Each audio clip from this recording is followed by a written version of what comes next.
Hello, we're here on Friday the 13th, towards the end of the excavation of the graveyard at Constitution Street.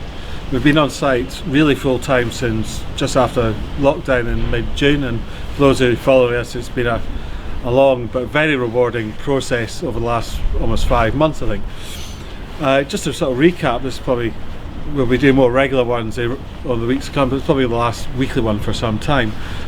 During the last 5 months, the team from Guard have excavated approximately 340 burials, and that's, for those who have been following us, we only estimated roughly just over 200 at the time. And it's been a really fantastic excavation, exceeded all our expectations, and actually it's really interesting. We've got better survival of burials across this part of the site.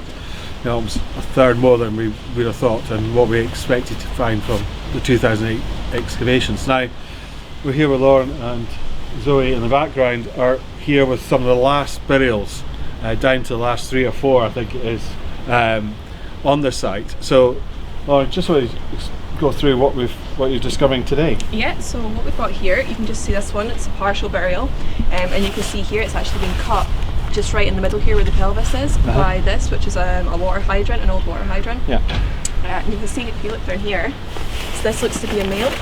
Oh yeah. You can see that just because of this angle here, and it's on the forehead, and then also the angle of the jaw here as well. Once we take the pelvis out, we can maybe tell a bit more about. Just looking at it, is it quite an older male with the front teeth are sort of missing? Yeah, so what I'm thinking is this. I think this is just taphonomic damage because there was a coffin put, so it has collapsed the skull a little bit, and these bones as well, so they are collapsing down into what's a possible tree root running underneath. Oh right, okay. So it's not in the best preservation. You've not got a lot of wear on the teeth here, so I'm estimating it at maybe not an old individual. Okay. But you've also got 3 molars there, so it puts it kind of over 25, right, okay. Most likely. But we'd have to get the rest of the pelvis to try and see that, and I'm hoping that it has survived under this pipe and might have gone straight through it, so we'll need to excavate that more. Yeah, hopefully it is, because you can see the pipe just sort of coming along the top. Yeah, we might have quite a bit of it left in there. And just to sort of clue the people, if you see the water hydrant, that is the level of the pavement. So we've taken almost a metre of graveyard soil and remains over the course of the project. So it just gives you an idea of the depth of and the better survival that we've had here than underneath the road. So we moved down to this individual. Yes, this one's quite a good one because it is a full coffin, so we weren't expecting to find any more full individuals in here. They were just kind of parts of coffins, and you can see you've actually got most of the lower legs here as well. You've lost the lower right leg and the feet. That's just for the modern sewer cut down here. But the rest of it, you've got really good coffin wood, some good nails coming out of it as well. Very good, and the skull's in really good condition as well. It's in really good condition for where it is, so we estimated this individual at older. You can see just on the teeth here, they've got quite a lot of antemortem bone loss. Tooth loss as well. Yeah, so just at the back of the molars are, So they've lost all of their molars, and it has healed over during life. And I've healed down the pelvis here, so this is pubic symphysis, and that's what we use to tell age. We can use it to tell age from the pelvis. And from that, just the surface of that, we would say an older individual, middle age, possibly over the age of 40. And just I mean, this is a broad guess. The fact it's actually in a coffin, and where we're looking, they're probably looking at and some of the earlier burials inside, just because of the depth of the burials. So possibly 13th century. Now this, if it is a 13th century, 14th century burial, we're looking at somebody who's probably been quite wealthy, quite middle class person, because of the coffin was at the time. Coffins are a very wealthy thing to be put in the ground in, so you're actually looking at wealth disposal. So it's probably a merchant class rather than the common labourer, shall we say, or working man or woman. So that's interesting itself, and actually it's quite rare to have them at that depth of this period, so it's very, very interesting burial. Yeah, and we can have from this one as well, so we estimated this to be a male. Just from the features on the skull and the features of the pelvis as well, so an older male. So we're nearly there. Okay, we moved down to approximately the middle of the excavation now. Now, for those who are following last week's blog, we'd found this very large feature.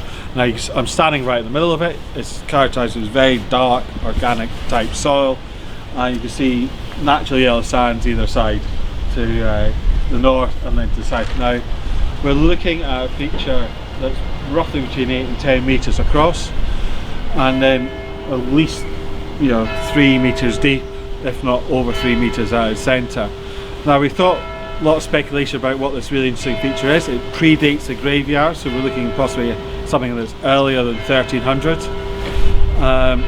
So far, apart from last week's really fantastic discovery of a crouched inhumation in the middle of it, there's been no other dating from this these deposits of the ditch. Now, what is it? Now, we thought last week it might be a quarry pits, a lot of sand quarry pits of this type of period. It's on the outskirts of the town, but it's looking more and more like a large boundary ditch of some description. Now, what it's doing here, we're not entirely sure at the moment. That's what we're going to have to find out. But we have a very interesting discovery, which we'll talk about later, just this south of here, which may offer a clue to what this might be. So we're looking at a large feature. You can see tip lines coming in, and slowly a combination of tip lines coming in and slowly silting up of this large feature. Now, I think the bets are going more and more towards a large early medieval boundary ditch of some description. Now, what it's doing here and what it may be enclosing is certainly a subject for future research, because it's not enclosing the town. I think it's enclosing something that's made on the outskirts of the town, to the south of it. So it's very exciting, and a lot of research will be done over the coming months to find out how old it is. And key to that will be radiocarbon dating the crouched burial, which is in the middle of the ditch. Now, another deeper feature is now resolving itself. It's just to the south of this is another large pit. I think in this case it's full of sand. And what we think there, we've got a medieval sand quarry pit. We'll walk off that in a minute. We do have some dating material from it. We got some very early medieval pottery from probably the 13th century, 13th, 14th century. So it's not unusual to find these sand quarry pits in the edge of town, recording it for maybe mortar for stone buildings and that like. And it hasn't got a lot of material, but it's now resolving itself into a large circular pit, approximately going as far up as where Rosalie's digging, one of the last burials in this part of the site. So it's over 5 metres in diameter, at least, and about a couple of metres deep. We've now moved approximately 20-25 metres south of the graveyard. I'm standing in what is a trench for new services to be excavated, constructed next to the actual tram works itself. Now, the reason we moved down here is not only we've got this very interesting Victorian, possibly Georgian wall behind me, but the real significant discovery which has happened this week, in fact it actually happened in the last couple of days, is the unveiling of this, what we think is, well, what is effectively a large ditch. Now, it's running roughly east-west across the ditch. Right, so you can see it here. We've got the southern end, which is this marked out, but you can see the dark or sort of sandy organic material here, and you've got this very nice natural beach gravelly sand on one side. So you can see a very nice line coming through here, and the ditch is going off roughly about 8 metres in this direction. And you can see almost in section, it's cut from a higher level. You've got the beach sands, and you've got the edge of this sort of ditch coming down here. Now, I'm standing here on the southern end. Now we move across. You can see the actual scale of it. It's roughly, I'd say roughly about 8 metres. And we've got the other edge of it here, coming along here, natural sands, and I'm standing in the ditch itself. Now, the reason I think it's a ditch rather than another large quarry pit is it seems to be, and this seems to be similar in size to the very large ditch that we're finding running across the site in the middle of the graveyard. Now, we need to explore this a bit more, but this would be really exciting if it is the other side of this, a contemporary with the other ditch, because we might have the other side of a very large enclosure. I haven't measured it out, but it's probably at this point we must be looking at about 40 to 50 metres in the interior difference between the two.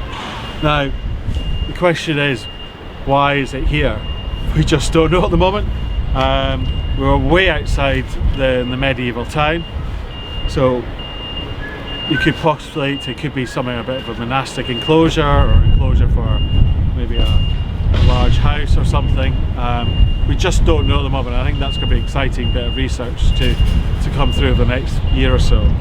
But we are at the very early stages of what we're going to do, so we're going to dig out a little section of this, hopefully we're going to find some dating evidence, but that's not a given.